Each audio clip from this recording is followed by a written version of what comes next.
दोहा।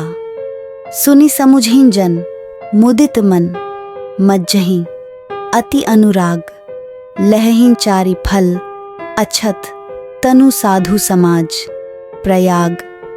दो भावार्थ।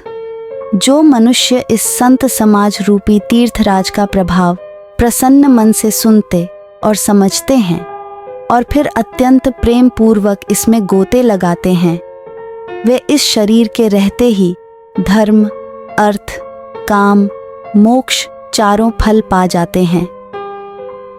तो चौपाई। मज्जन फल पेखिय तत्काला, काक होहि पिक बकर मराला, सुनी आचरज करे जनि कोई, सतसंगति महिमा नहीं गोई। भावार्थ। इस तीर्थराज में स्नान का फल तत्काल ऐसा देखने में आता है कि कोय कोयल बन जाते हैं और बगुले हंस।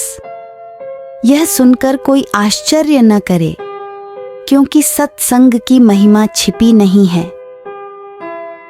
बाल्मीक नारद घट जौनी, निज निज मुखनी कहीं निज होनी, जलचर थलचर नभचर नाना, जे जड़ चेतन जीव जहाना। दो भावार्थ।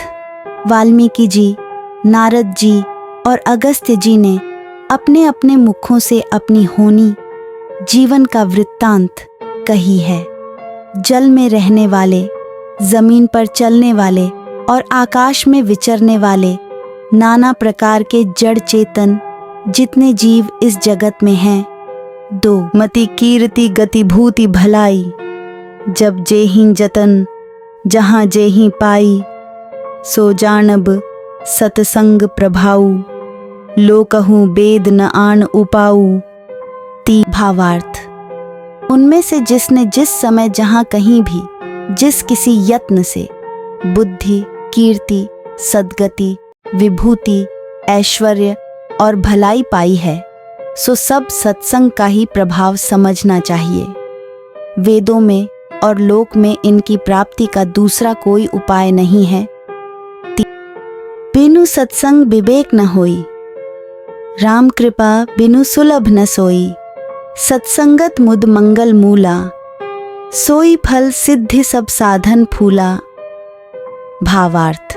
सत्संग के बिना विवेक नहीं होता और श्री राम जी की कृपा के बिना वह सत्संग सहज में मिलता नहीं। सत्संगति आनंद और कल्याण की जड़ है। सत्संग की सिद्धि, प्राप्ति ही फल है और सब साधन तो फूल है। सठ सुधरहीन सत्संगति पाई, पारस परस कुधात सुहाई, विधि बस सुजन कुसंगत परही, फनि मणि सम निज गुण अनुसरही। भावार्थ। दुष्ट भी सत्संगति पाकर सुधर जाते हैं।